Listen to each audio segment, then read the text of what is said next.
Well, hello. Uh, Hello, teacher, and everyone.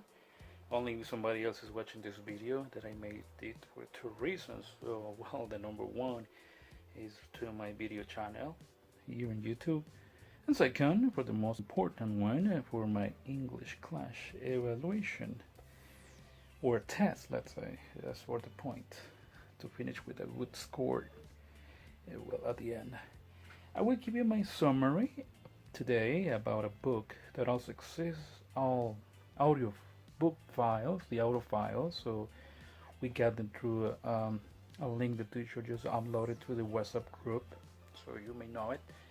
And the movie. So actually, I didn't know that the movie exists. Well, actually, yesterday I realized when I just were changing channels through in the cable through on TV, and I found it. I couldn't see it the whole movie, just only fragments because was I don't know exactly about what point it already started, so I couldn't see the whole movie through the announcements, advertisements, and a lot of things that I should do at the time. I couldn't just see up with the little details as I wish it, but actually I just saw some details in some parts about the movie. And this is the book. The name of this book is The Client by John Grisham. Let's start about a brief intro for this book. The Client is a crime action novel about the boy who learned too much from a mafia lawyer. Pretty much a kid that says too much and got more information that is not needed to know because he was involved in a suicide. And he's got caught between the legal system and the mafia. Very dangerous, you know? And basically, the main character here is named Mark Sway. He's an 11 years old boy, I remember, witnessed a suicide. As I mentioned, the suicidal person was a mafia member's lawyer. The lawyer tells us secrets to Mark about the murder of a Louisiana senator. He tells him where the body is located. It is enough information to get Blade, the mafia member, convicted. The police, the prosecution, and the FBI try to force Mark to tell them what happened if he knows something about it. But Mark knows that if he tells, the mafia will kill him or will get in jail. Because, well, actually, when you are scared, if I were in those shoes, so we're exactly the same. Scared, shocked, like thinking about if it's good to tell what you see or not. So you will get involved with many troubles. I continue with the book. Well, Mark and Reggie, so we'll explain who's Reggie then later, go through many hard times trying to figure out what to do. Reggie will help Mark to finish as in a good situation as possible. And this begins with this kid, Mark Swain, and his younger brother. I remember they were sharing a forbidden cigarette because Mark Swain liked too much to smoke. When a chance encounter with a suicidal lawyer leaves Mark knowing a bloody and explosive secret. The whereabouts of the most sought after the body in America. Now, Mark is caught between a legal system gone mad and the mafia killer desperate to cover up his crime. And his only ally is a woman named Rachel Love, who was a lawyer for about 4 years, I remember. The prosecutors are willing to break all the rules to make more talk, as you may know. The mafia will stop at nothing to keep him quiet. And Reggie will do anything to protect her client. Even take a last desperate gamble that could win Mark his freedom or cost them both their lives. Pretty dangerous, but so Now here's the more detailed information about the story. So, well, we'll mention some characters that I remember. Mark is growing up in a trailer home with his mom Diane and his 9 years old brother. What's his name? Ricky. Ricky. Yes, Ricky is his name. The incident all began when Ricky stumbled over a pack of cigarettes Mark was hiding under his bed. Immediately, Ricky was curious about smoking and wanted to give a try. So curious. When you are young, you're very, very curious, and more when your brother are doing something that you know, and you try what your brother is doing. And then, so he blackmailed Mark to teach him how. Mark was recruiting, but agreed, and they set out the woods where Mark had spent more of his time. Then this time was different, though. For some reason, a car pulled in the dense wood, a place where Mark had even seen another soul except for high school kids who came to smoke, though. You know, the kids, even in these times nowadays, they usually do the same, to smoke, pretty much. Well, the car was a big black Lincoln town car, I remember, and immediately caught Mark's attention. Even more disturbing when a heavy-set man came out of the car and set a water hose in his exhaust pipe. Mark knew at that point the man's purpose was suicide, but he was very curious then.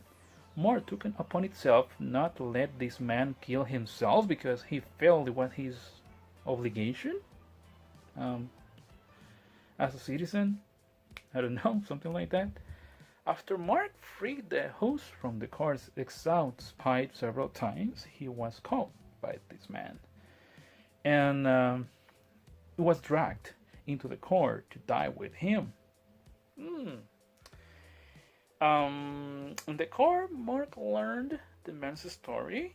He was very sad, at least he was a mafia lawyer who represented the biggest and meanest mafia man in the country, called the Barry the Blade Muldanno. Barry Muldanno, in his own name, was the Blade. Barry the Blade Muldanno. His client had killed a senator, Boy Poyet. That his name, a United States senator from Louisiana, goes missing because of his vocal opposition to a proposed major toxic landfill project by a company known to be mafia-backed. Murder is suspected, but nobody can find the body. And well, continuing, and he was buried the body, so no evidence will be found. Only this lawyer and his client, and now Mark, knew where he was buried. This man told everything before to commit the suicide. After a long while of being trapped in the man car, Mark escaped and ran from the man who ends up shooting himself in the head. Yes, when both Rick and Mark just were watching. You can imagine that? Oh, that's very, very awful. Days later, back in Orlando, Barry hears of a kid about his dead lawyer and concludes that the kid must know something about the location of the body or something else. And then decides that for safe being the kid should be killed. And if it was not for Mark's lawyer, this might have been the case. But the two of them were very persistent and had a strong will to do what they thought was right to survive. The lawyers get involved trying to pry the truth out of Mark, but he refuses to tell. Again, he won't tell anything. All the same, while the mafia is threatening the family, making sure the truth is never spoken. That is very, well, this guy is getting gone mad at that point. In order to encourage Mark to reveal his secrets, the law enforcers decide to throw him in jail. More than juvenile hell, if you ask me, until he gives them the desired information. This is where the saying, in between a rock and a hard place, seems to have come from. So, to protect himself, he eventually hires a lawyer. Her name is Reggie Love, a lawyer specialized in child abuse cases. Um, she's about 50 years old, around I can remember, and takes the job for $1 beyond of the charity, for more out of the charity. Reggie suspects that Mark has not told the complete story when we were speaking, and he tried to get information about what happened in this case, but he's not telling her the truth, or partially, or just fragments, but not the whole truth. I remember he escapes from the youth detention center and convinces his lawyer, Reggie, to come with him and find the body. Like in the on the run was like committing actions and telling something uh, because he's getting more scared off. The mafia, of course, decide to do this at the same time, and they will meet at the end. Then I remember another character, Roy Faltrin, United States Attorney in New Orleans, is desperate for a suspect, Barry the Billy Muldano, and well known to in the as a nephew of Johnny Solari, something like that, I think is his name. Head of the local mafia is suspected. The FBI installed Muldano, hoping he'll lead them to the body.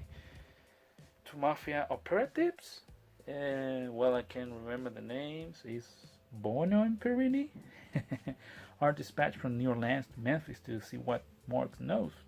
They hire local security specialists, Nance and Neeson, to snoop at the hospital.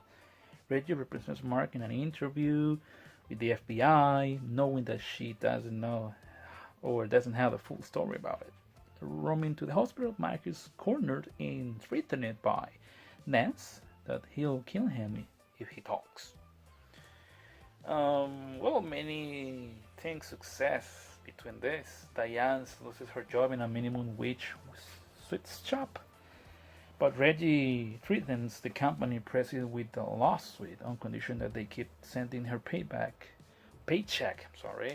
and fresh flowers to the hospital. Well then, Mr. Lewis, deputy director of the FBI, is drawn into the case. He proposes a deal.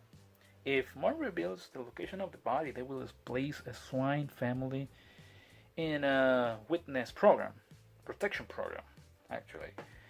Reggie and Mark drive to Clifford's house at the same time as Muldano compliance. They start to dig up the body, which is buried under concrete in Clifford's boat shed, but Amelie follows and they flee. What else? Mark and Reggie discover the body and then also flee. So the deal is done, and the three family agree to enter a witness in this program, witness protection. A special hospital is located to take Ricky after his recovery. They will move elsewhere. As soon as the family fly off and in the FBI plane, Reggie reveals the location of the body to the FBI.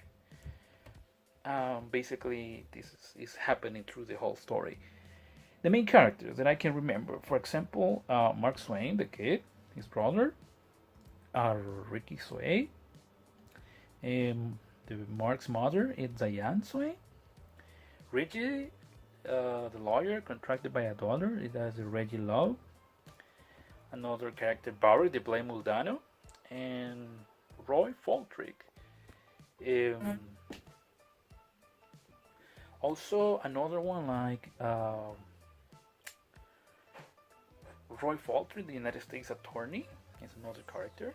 Well, now there's something else now that I can say, that I can explain my opinion, my humble opinion about the ending. And the client's Mark represents many kids who have through life and problems. Obviously, Mark's case in an extreme, but on the same line, is not very different. Even though Mark struggles greatly, he never gives up. He was persistent. And this is what it takes for many young kids grow up in a bad surroundings and no shelter. And this is a strong point on the book. And while this story sounds very interesting, most of what I just relayed takes place in the first chapter or to the last chapter in between. But however, many chapters that are seemingly time fillers, like not they really do not go anywhere. That was my feeling at that point of hearing all the audios, and when I was listening all the audios, and at the end the story finally does go somewhere, actually, and but it takes so long to get a point or be strong at the end. But I liked it. It was very good, and this is my video. Thank you, teacher. Bye, everyone.